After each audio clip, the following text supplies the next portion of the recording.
പാകിസ്ഥാനിലെ ഭീകരകേന്ദ്രങ്ങൾ ആക്രമിക്കുന്ന കാര്യം ഓപ്പറേഷൻ സിന്ദൂറിന് മുന്നേ വിദേശകാര്യ മന്ത്രാലയം പരസ്യമാക്കിയെന്ന രാഹുലിൻ്റെ ആരോപണത്തിൽ പ്രതിഷേധവുമായി ബി.ജെ.പി. ഓപ്പറേഷൻ സിന്ദൂറിൽ വ്യോമസേനയ്ക്ക് എത്ര വിമാനങ്ങൾ നഷ്ടമായെന്നായിരുന്നു രാഹുലിൻ്റെ ചോദ്യം. വിദേശകാര്യമന്ത്രി എസ് ജയശങ്കറിനെ ലക്ഷ്യമിട്ടുള്ള രാഹുലിൻ്റെ പരാമർശം വൃത്തികെട്ട രാഷ്ട്രീയമാണെന്ന് ബി.ജെ.പി. പറയുന്നു. പഹൽഗാം ഭീകരാക്രമണവും തുടർ നടപടികളിലും രാജ്യം ഒറ്റക്കെട്ടായി മുൻപോട്ടു പോകുമ്പോഴും അതിന് വിപരീതമായ പ്രതികരണങ്ങൾ ചില കോൺഗ്രസ് നേതാക്കൾ നടത്തിയിരുന്നു. അതിന്റെ ഏറ്റവും ഒടുവിലെ ഉദാഹരണമാണ് വിദേശകാര്യമന്ത്രി എസ് ജയശങ്കറിനെതിരായ രാഹുലിന്റെ സമൂഹ മാധ്യമങ്ങളിലെ പോസ്റ്റ്. ഓപ്പറേഷൻ സിന്ദൂർ നടപ്പാക്കുന്നതിനു മുൻപ് ആക്രമിക്കാൻ പോകുന്ന കാര്യം വിദേശകാര്യ മന്ത്രാലയം പരസ്യമാക്കിയെന്നായിരുന്നു രാഹുലിന്റെ ആരോപണം. വിദേശകാര്യ മന്ത്രാലയം പാകിസ്ഥാനെ നേരത്തെ വിവരങ്ങൾ അറിയിച്ചു എന്ന രാഹുലിന്റെ പ്രതികരണം വൃത്തികെട്ട രാഷ്ട്രീയമാണെന്ന് ബി.ജെ.പി. വിമർശിച്ചു.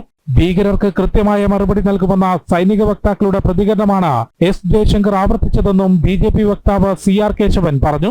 Rahul Gandhi's not just reckless and irresponsible tweet, but also wild false propaganda is now being weaponized by Pakistan, and Pakistan TV channels are using Rahul Gandhi's tweet to fabricate a very negative narrative about our Indian army. The actions of Rahul Gandhi are reprehensible. So Rahul Gandhi should first withdraw and delete his tweet and tender an unconditional apology. Also, Rahul Gandhi's false allegations have been clearly deflated and debunked.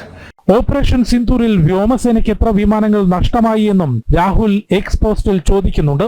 Operation Sindoor ഭാരതത്തിന് ഒരു നഷ്ടവും സംഭവിക്കാതെ ഭീകരർക്ക് കനത്ത മറുപടി നൽകിയെന്ന് സൈന്യം വ്യക്തമാക്കുമ്പോഴാണ് രാഹുലിന്റെ ചോദ്യം. മുൻപും സൈനിക നടപടികളെ സംശയിച്ചുകൊണ്ടുള്ള പ്രസ്താവനകൾ രാഹുലും ചില കോൺഗ്രസ് നേതാക്കളും നടത്തിയിരുന്നു.